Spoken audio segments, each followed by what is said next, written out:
नमस्कार मित्रांनो.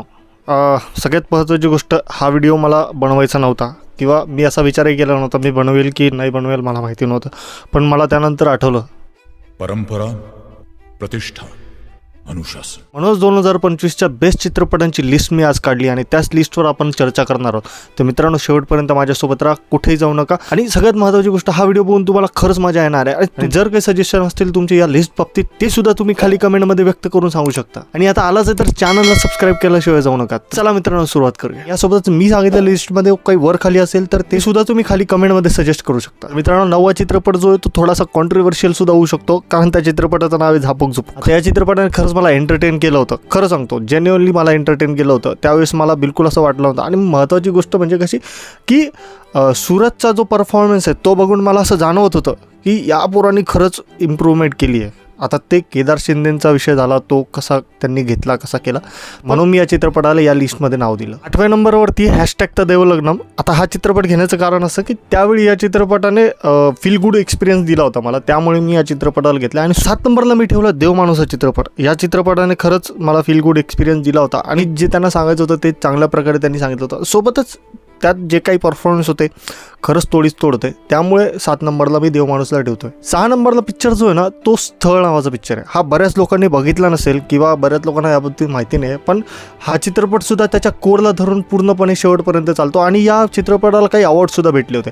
त्यामुळे 6 नंबरवरती स्थळ. आता इथून पुढे कसं आहे ना, कॉम्पिटिशन थोडी टफ होती, म्हणून माझ्या पद्धतीने मी त्याला थोडासा जस्टिस देण्याचा प्रयत्न केला आणि त्यानुसार मी लिस्ट बनवली. तर आता बघूया आपण 5 नंबरचा चित्रपट. आता मित्रांनो, 5 नंबरवरती मी चित्रपट ठेवला अशी ही जमाजमी. अशोक सराफ मामांसारख्या चांगल्या कलाकारांनी या चित्रपटामध्ये काम केलं होतं. हा चित्रपट खरंच फील गुड होता, त्यामुळे मी चित्रपटाला 5 नंबरवरती ठेवलं. आणि सोबत हा चित्रपट तुम्ही Amazon प्राईमवरती नक्की बघू शकता. 4 नंबरवरती ठेवलाय मी फर्स्ट क्लास दाभाडे या चित्रपटाला. हेमंत ढोमेचा जो स्ट्रीक आहे हिट चित्रपट देण्याचा, तो हा चित्रपट कॅरी करतो का हाच माझ्या मनात प्रश्न होता. पण या चित्रपटाने तो कॅरीनी तो चांगल्या प्रकारे पेलला सुद्धा आणि तो त्याला सुपरहिटच्या दर्जांमध्ये नेऊन ठेवला. त्यामुळे हा चित्रपट माझ्यासाठी गुड एंटरटेनर होता आणि विषय थोडासा अवघड असल्यासारखा पण होता, पण ठीक आहे, त्यांनी एक सोप्या पद्धतीने आपल्याला ती गोष्ट समजून सांगितली, म्हणून हा चित्रपट बऱ्याचशा लोकांना आवडला आणि हा चित्रपट चांगल्या कॅटेगरीमध्ये आला. मित्रांनो, आता आलोय आपण टॉप 3 चित्रपटांमध्ये आणि तुमचे काय गेसेस असतील ना ते तुम्ही खाली कमेंटमध्ये सांगा.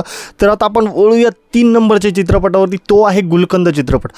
समीर चौगुलेंसोबत जेवढे कलाकार होते ना, त्या सगळ्या कलाकारांनी खूप अतिशय सुंदर काम केलं होतं, अतिशय सुंदर. आणि विषय थोडासा कॉन्ट्रोवर्शियलच होता, पण तो सुद्धा एकदम साध्या पद्धतीने आपल्यासमोर आला ना, त्यामुळे चित्रपट भावला आणि प्रेक्षकांना आवडला देखील.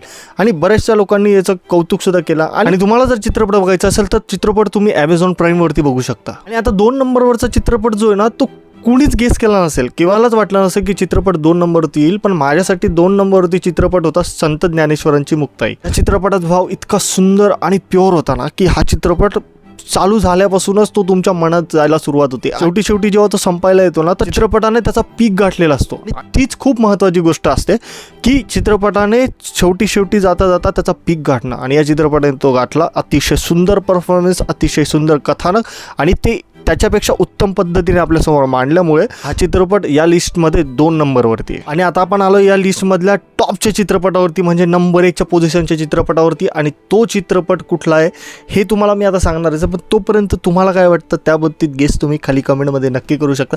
आणि सोबतच आता मी तुम्हाला तो चित्रपट सांगतोय, तो चित्रपट म्हणजे आता थांबायचं नाही. या चित्रपटाने मी आजपर्यंत जेवढे चित्रपट बघितले ना, त्या चित्रपटांचा एकदम विसर घालून हा सगळ्यात टॉपला जाऊन माझ्या लिस्टमध्ये बसलाय. लिस्ट म्हणजे काय, माझ्या आयुष्याच्या लिस्टमध्ये टॉपला असणारा चित्रपट म्हणजे आता थांबायचं नाही. भरत जाधव, सिद्धार्थ जाधव आणि त्याच्यानंतर जेवढे काही कलाकार होते ना, त्या सगळ्यांनी असलं काम केलं होतं ना, असलं काम की मलाच नाही कळत की हा कुठल्या प्रकारे मी डिस्क्राईब करू चित्रपटात. सोबतच चित्रपटाचे दिग्दर्शन जे होतं ना, त्याला खरंच तोड नाही भाई. खरंच एक नवखा दिग्दर्शक, त्याचा पहिला चित्रपट आणि त्या पहिल्या चित्रपटाने धुमाकूळ घातला होता चित्रपटसृष्टीमध्ये. अक्षरशः ज्याच्या त्याच्या तोंडावरती फक्त या एका चित्रपटाचं नाव होतं म्हणजे आता थांबायचं नाही. आणि माझी एक विनंती आहे का हा चित्रपट तुम्ही नक्की आणि आवर्जून बघितलाच असेल, पण परत एकदा जाऊन बघा. तुमच्या जेवढे लोक असतील ना, जेवढे तुमच्या ओळखीत त्या सगळ्यांना हा चित्रपट बघायला सांगा. हा चित्रपट तुम्ही ZEE5वरती नक्की बघू शकता.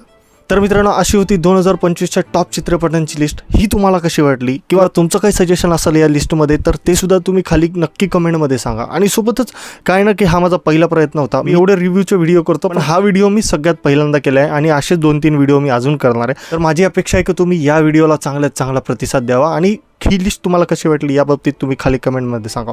आणि सोबतच मित्रांनो, जर तुम्हाला व्हिडिओ आवडला आहे तर तुम्ही लाईक करा. तुमच्या मनातल्या काही भावना असतील, तुमच्या मनातले काही चित्रपट असतील ते सुद्धा तुम्ही खाली कमेंटमध्ये सांगू शकता. आणि सोबतच माझ्या इंस्टाग्रामच्या पेजला फॉलो करायला विसरू नका. इथे चॅनल सबस्क्राईब करायला विसरू नका. भेटूया पुढच्या येणाऱ्या अशाच एका चांगल्या व्हिडिओमध्ये. तुर्तास धन्यवाद. काळजी घ्या.